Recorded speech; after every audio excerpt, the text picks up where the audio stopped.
James Gunn's Superman might be the most cunning, chaotic slice of cinematic sleight of hand we've seen in a decade. A textbook fire hosing. James Gunn, the conductor of this epileptic opera, somehow crammed 6 hours of half-formed ideas into 2. Scenes start mid-sprint, slam into brick walls, and vanish without warning. No scene threads. Nothing breathes. Superman suffocating on nanobots is a great metaphor for this movie. Your brain isn't watching a film, it's getting pummeled into paste. Pulverized like a bag of bones in a cement mixer. It's all a clever trick, of course, a blending strobe of motion designed to distract you from the gaping void at its center. There's nothing there. Just the cinematic equivalent of trying to stretch 3 half-assed sentences across 90 blank pages. The illusion of content moving fast enough to escape scrutiny. If you switch off your brain and let it take you for a ride, sure, you'll survive. You won't check your watch, hell, maybe even chuckle. But God help you if you fire a neuron or two, because once you start thinking,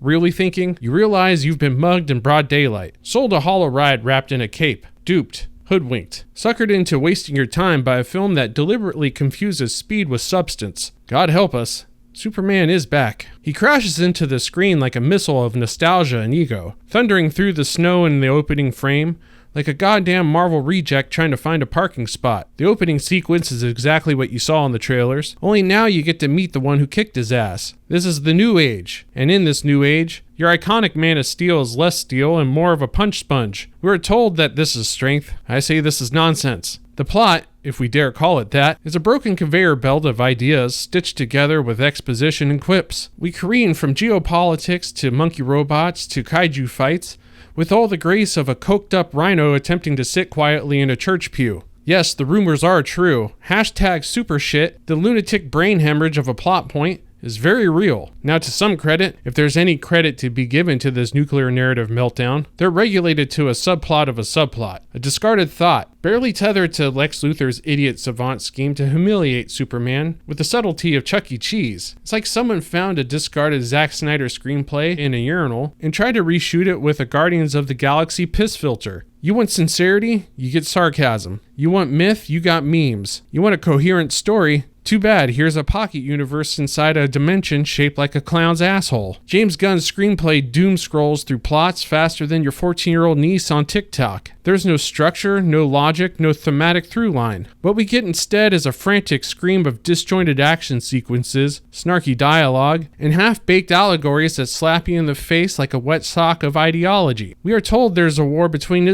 Russia and Ukrainistan. Superman has intervened. Why? Who knows? Something about gas or oil, or Lex Luthor wanting to kill Superman or wants to humiliate him. You find yourself giving up trying to trace motives after the 5th subplot involving a green glowing baby. Speaking of Lex, Nicholas Hoult plays him well enough. He's funny, yes. Slick, definitely. But his motivations are thinner than the cocaine he's almost certainly microdosing off screen. He wants to humiliate Superman. He also wants to clone him, imprison him in a pocket universe, and kill Superman. He has every opportunity to kill Superman, but his motive switch is flipped faster than the lights in a rave. He also wants to be the king of Ukrainistan, or doesn't, because it was all part of his plan to draw Superman out and humiliate him, which mission accomplished about 5 different ways. But also, he wants to kill Superman, but never does. Again, he just kills other people in front of Superman. Also, he wants to sell a Superman branded NFT to children. I made that last one up, but only barely. If this all sounds repetitive, that's because it is. James Gunn doesn't know what Lex Luthor's true motive should be, so he just keeps looping through the ones that he likes until the movie just ends. This is not a villain. This is a bullet point list of modern anxieties wearing a 3-piece suit. Meanwhile, Superman is gasping for air, suffocating on strings of nanobots. It's like the film itself crawled into his lungs and started choking the life out of him. A script filled with microscopic ideas wrapping themselves around his ribcage wet markets. In the same scene, Superman gets his balls absolutely curb stomped midair by a gravity boot. His reaction is so Looney Tunes, I'm sure Warner Brothers is ready to sue itself for infringement. And we're supposed to cheer at this moment because he bounces back with a hopeful grin. What are we doing here? The fight scenes are relentless, and yet occasionally brilliant. A roided out Bowser-looking kaiju enters the fray. Superman punches him. The Beast tumbles towards a skyscraper. And in a rare moment of cinematic clarity, Superman zips under him and saves the building. A moment of restraint. A knowing wink to Snyder's destruction fetish. For a second, The film breathes. For 1 second, we remember what a Superman could feel like. Powerful and inspiring, but not so serious that it couldn't laugh at itself. A glimpse of a cinematic world where we're not treated to living through another 9/11 times 100. 9/11 times 100. Jesus, that's... Yes, 91,100. But that breath is short-lived, because Metropolis is soon torn in half like a soggy phone book, evacuated in a few hours despite having the population of Tokyo, but you don't get a chance to think too long because the camera doesn't linger. It has no time for grief. There's a dimensional rift opening, and a flying squid with kryptonite bones chasing a dog with super speed is coming to save the day. Yes, Crypto is here. Crypto the super dog. And he sucks. He sucks hard. He barks like a minion with rabies, crashes into set pieces, and spoiler alert, ends the film by Hulk smashing Lex into the floor like Loki in the first Avengers movie. It's meant to be comedic. Instead, you can tell James Gunn wrote himself into a corner and needed a quick way out of his last scene. Puny God. And dear Christ, the exposition. Every scene has an information dump. Lex says things like, "Nothing's ever felt right since Superman showed up," while the engineer monologues about metaphysics and resentment like she's auditioning for an anime. You don't watch this movie, you receive it like an onslaught of trivia. We are told Jor-El is evil now. He wants Superman to dominate Earth and make a harem of genetically engineered concubines. It's a pretty sweet deal when you think about it if you're in Superman's position. But this is not subtext. This is spoken aloud. This isn't just a bad idea, it's a destructive one. Superman's entire arc, his love for Earth and his trust in humanity, gets thrown into a mulcher so they can do a cheap twist that lands like a wet pancake. One of the men who inspired him to be the symbol of hope is now just a cosmic pimp with delusions of authoritarian grandeur. You couldn't screw this myth harder if you tried. The story goes to great lengths to argue whether Superman's morality is a product of his upbringing or his biology, but then introduce an evil father figure to tip the scales with the grace of a boot to the head. And since this movie works in threes, I'd say subtlety died somewhere around scene 3. But if you're looking to point fingers at the actors for this mess, you're missing the bigger beast. David Corenswet, Rachel Brosnahan, Nicholas Hoult, and the rest of this ragtag circus put on performances that, in any other film, would be lauded as heroic feats. They delivered what was asked of them, wrangling some shred of dignity from this script. But the truth is, none of the problems this movie suffers from are the actor's fault. Not a single one. This disaster lurks behind the camera, in the choices made by the department heads, the captain steering this sinking ship of red and blue. Henry Braham, the cinematographer, apparently never met a wide lens he didn't like. Never heard of a long lens either. The result? Every frame looks like an acid trip filtered through a kaleidoscope, with no sense of focus, intimacy, or cinematic restraint. Scenes spin in a sphere that on a large enough screen are going to make you want to vomit. It's as if the camera itself is a participant in the chaos, desperate to outscream Superman, Lois, Lex, and Hawkgirl with a barrage of visual noise. But the piece to resistance, the crown jewel of visual malpractice, is that shot of Hawkgirl screaming down the hallway at some terrified man like she's 10 seconds away from bleeding out of her eyeballs, and her final move is menstrual rage. This shot has the power to make you unintentionally laugh and beg for it to stop simultaneously. But I don't know what is worse, the shot itself or the sound of her screaming that comes with it. You be the judge. I will say the bright, candy-colored palette is a welcome reprieve from the ashen, joyless funeral march aesthetic of Snyder's installments. At least now, when the movie collapses under its own weight, you can sit there and go, well,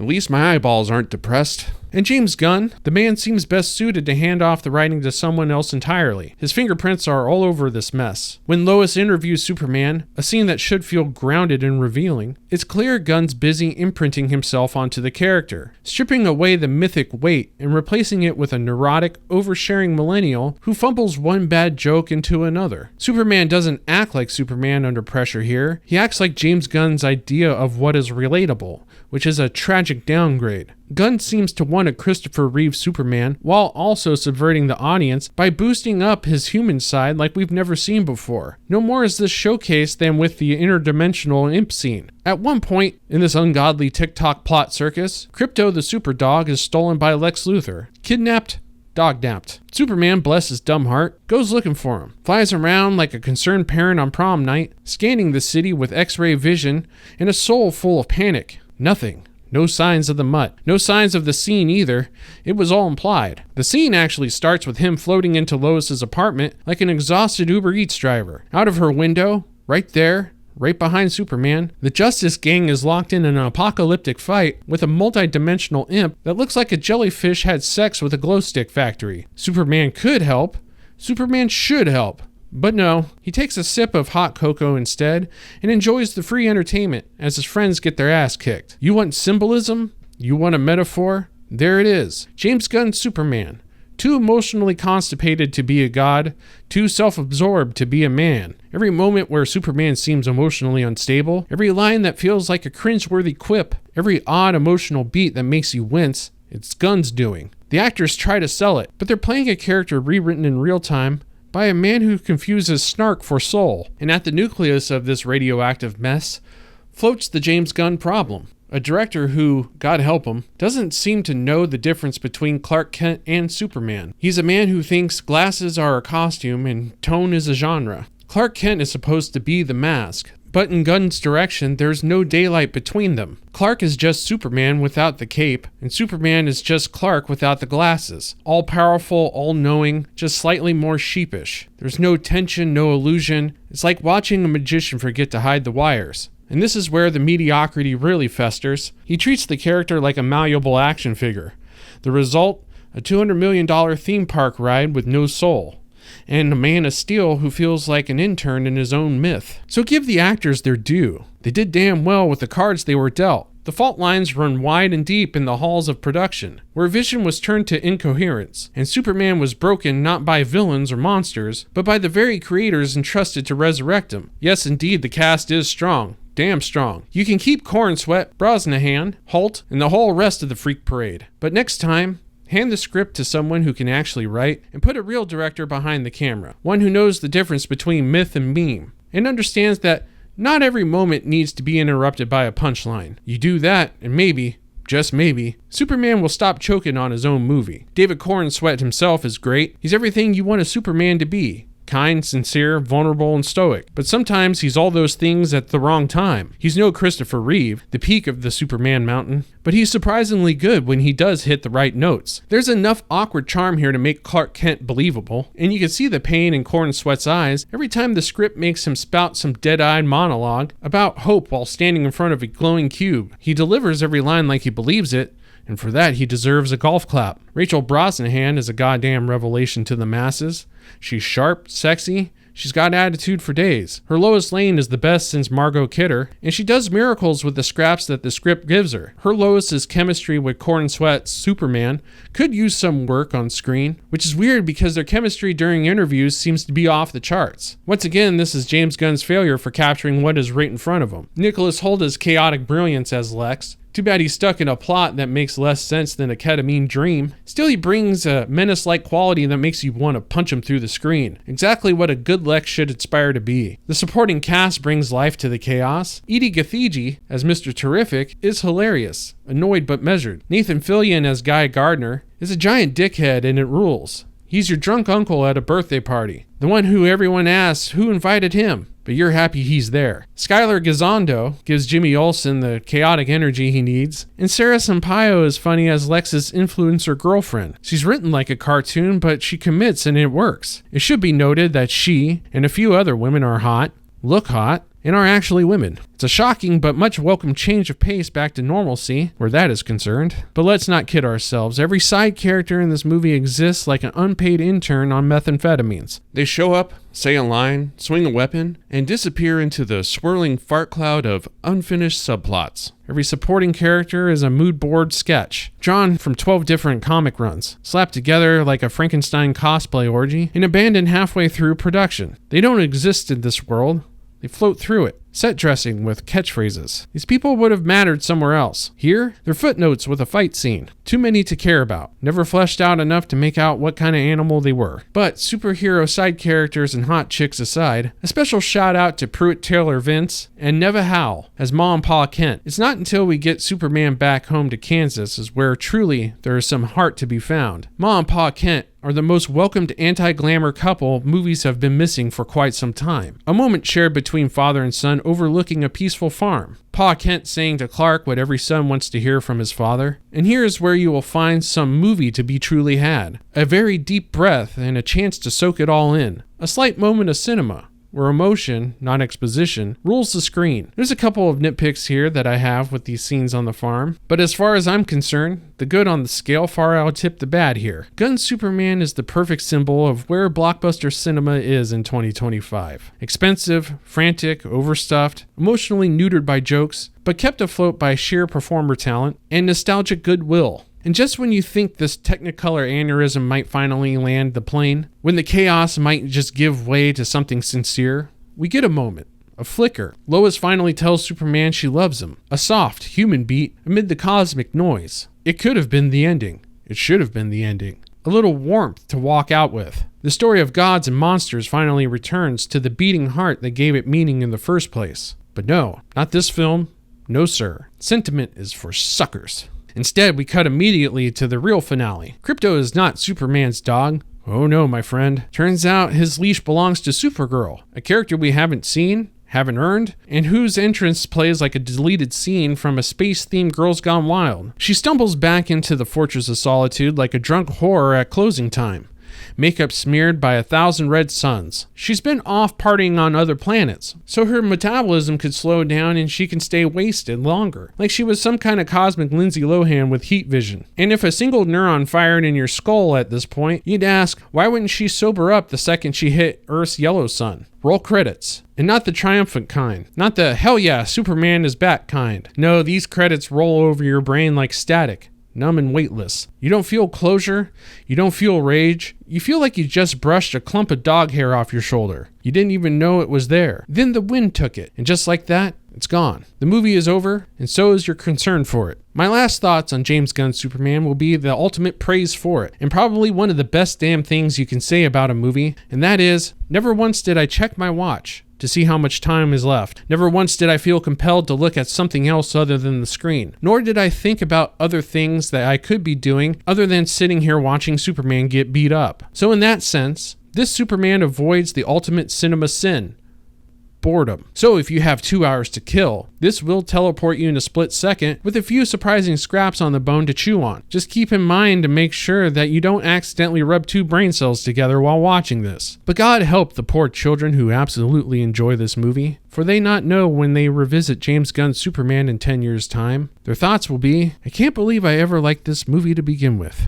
Do yourself a favor, smash the like button, hit subscribe, and turn on the notification bell for more of my award-winning personality to fix your day. Not that I care about it or anything, but I got you. I'm out of here.